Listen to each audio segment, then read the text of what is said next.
15 years old, and I've been shooting for almost 8 years. I've also been a part of the Maryland Rifle Club and Maryland State Rifle Team since I was 11. We shoot semi-automatic AR-15s, and my personal rifle is a Bushmaster.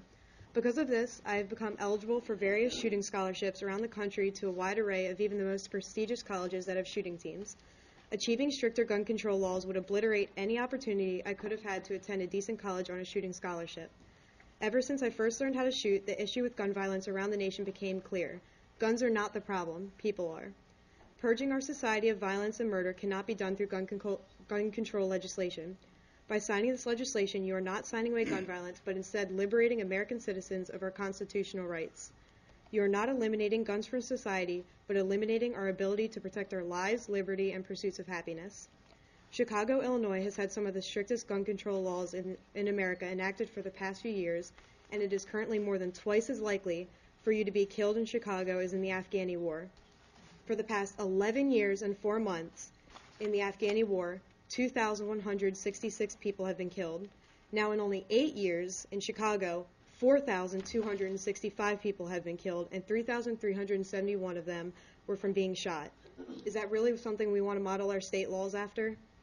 Now, even of those 3,371, only 37 were killed with a rifle, which is barely 1%.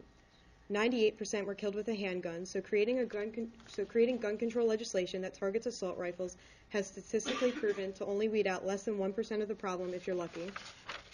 I'd also like to point out that none of the guns used in the Chicago shootings were registered or licensed to the people who use them, thus even further proving that simply restricting guns will not stop criminals from using them, nor will restricting guns stop criminals from harming others in general.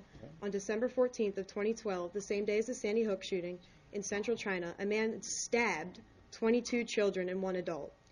Guns are not needed for mass murder, and robbing American citizens of our rights to own them won't solve anything. You must also consider the fact that the majority of gun violence occurs in low-income neighborhoods. Raising the overall cost of owning a gun through higher licensing and registration fees denies the ability of low-income individuals to protect themselves against the crime focused in the areas they live in. Passing this legislation would be discriminating against these lower-income individuals who are actually at a higher risk of being victimized in crimes. To abolish or severely limit the right of the Maryland residents as a whole to bear arms, which is the intent of the proposed legislation, is to essentially defeat the purpose of our own U.S. Constitution. The entire foundation of the United States was formed on the principle that the government, our government, is a government of the people, for the people, by the people, and taking away the people's right to bear arms is taking away the people's power in the government. The Second Amendment, which grants to citizens the right to secure their natural rights, is the backbone of our democratic society. I hope you all consider these points as you go to vote on this or any other gun control bills.